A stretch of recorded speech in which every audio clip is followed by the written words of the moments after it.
मेरा पहला प्यार अधूरा रह गया। मोहब्बत इंद्रधनुष की तरह कायनात के एक किनारे से दूसरे किनारे तक फैली हुई है और इसके दोनों सिरे दर्द के अथाह समुंदर में डूबे हुए, लेकिन फिर भी जो इस दर्द को गले लगा लेता है उसे इसी में सुकून मिलता है। बस मुझे भी इसका एहसास उस वक्त हुआ जब उसकी मासूम आँखें और मुस्कुराते होंठ को मैंने देखा। ना जाने कैसी कशिश थी उसकी आँखों में कि डूबता ही चला गया और आज तक उबर ही नहीं पाया। वैसे तो मैंने उसे कैफ़े में देखा था, तभी से खो सा गया था, पर आमने सामने मुलाकात कॉलेज के बाइक स्टैंड पर हुई। ए मिस्टर, तुम समझते क्या हो अपने आप को? तुम्हारी हिम्मत कैसे हुई मेरी दोस्त से बदतमीजी करने की? और ये दादागिरी कहीं और जाकर दिखाना। मैं खामोश सा बस उसे देखता ही जा रहा था और उसका चेहरा गुस्से में तमतमाता रहा था।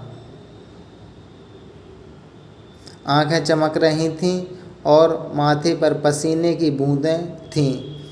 अचानक उसकी सहेली आई और कहने लगी, "ए तू क्या कह रही है? ये वो लड़का नहीं है।"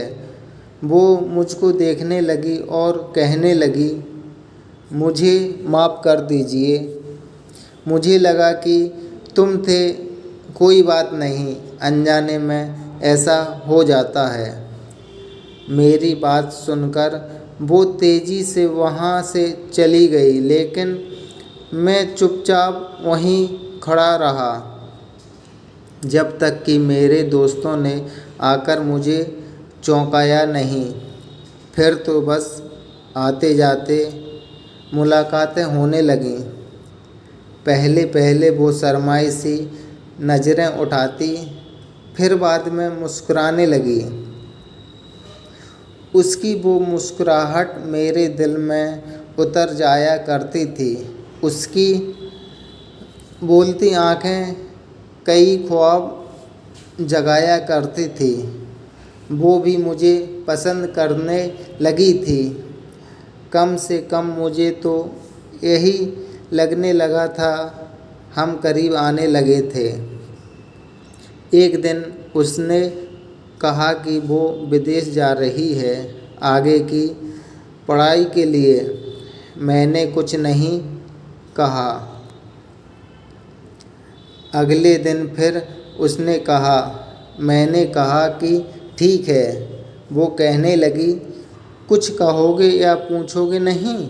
मैंने कहा, "तू मुझसे दूरी बढ़ाने का शौक़ पूरा कर। मेरी भी ज़िद है कि तुझे हर दुआ में मांगूँगा।" वो देखती ही रह गई। 5 साल में शायद बहुत कुछ हो जाता है, लेकिन मेरा प्यार उसके प्रति बढ़ता ही चला गया। बस फिर वो लम्हा आ गया जब वो सामने आई, लेकिन बदले हुए रूप में। उसके साथ उसका हमसफ़र था और उसके चेहरे की खुशी देखकर मैं मुस्कुरा दिया। बिना किसी शिकवे गिले के मैंने उसे विदा किया। मेरा पहला प्यार अधूरा रह गया, बस उम्र भर का इंतज़ार दे गया। मैं अब भी उसके लिए खुशियों की दुआ मांगता हूँ, क्योंकि प्यार का अर्थ स्वार्थी होना नहीं है। प्यार का मतलब समर्पण और त्याग भी तो है। कैसी लगी दोस्तों ये कहानी? कमेंट करके ज़रूर बताएं और हमारे यूट्यूब चैनल को सब्सक्राइब करें। ऐसी कहानियाँ सुनने के लिए आप चैनल को सब्सक्राइब और बेल आइकन को दबाएं।